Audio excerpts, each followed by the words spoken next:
সুনীল গগৈ সেই শিহৰণকাৰী ঘটনা বৰ্তমানলৈকে CIDয়ে কোনো ক্লু উলিয়াবই পৰা নাই। বৰ্তমান উপস্থিত হৈছেগৈ CID ঢকুৱাখানাৰ সুনীল গগৈৰ ঘৰত আৰু সুনীল গগৈৰ পত্নী আৰু পুত্ৰক সোধপোছ আৰম্ভ কৰিছে।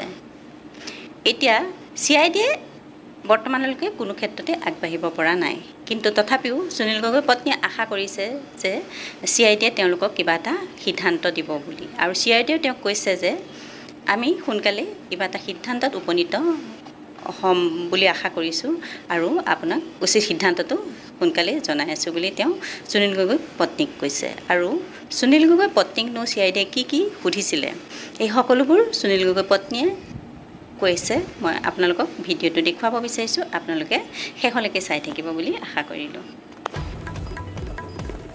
প্ৰথম পৰা তেওঁলোকে লৈছে আমাৰ পৰা, তো আমি সেইখিনিকে জনাইছোঁ তেওঁলোকক।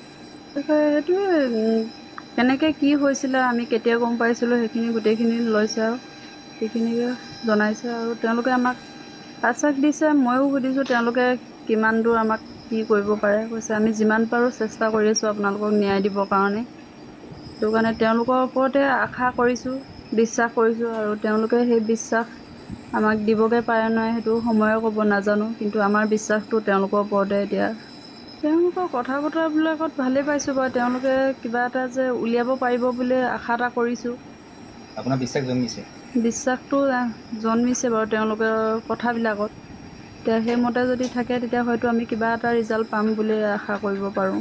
বিষয়ে একো গম পোৱা নাই, কাৰণ কিয় আজিলৈকে আমাৰ ওচৰলৈ অহা নাছিলে, আজি আহিছে, আজিহে কথা পাতিছোঁ। সেইটো কাৰণে তেওঁলোকে এতিয়া আমাক বৰ্তমান আশ্বাসটো দিছে, আৰু পিছৰখিনি কেনেকৈ নিয়ে সেইটো সময়ত গম পোৱা যাব এতিয়া। কাৰণ কিয় আৰক্ষীলৈ আমি চাই এমাহ দিন গ'ল, একোতো নাপালোঁ।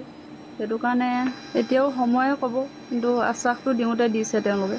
5জন আছিলে নেকি, মই ইমান নাচালোঁ, 5জন আছিলে।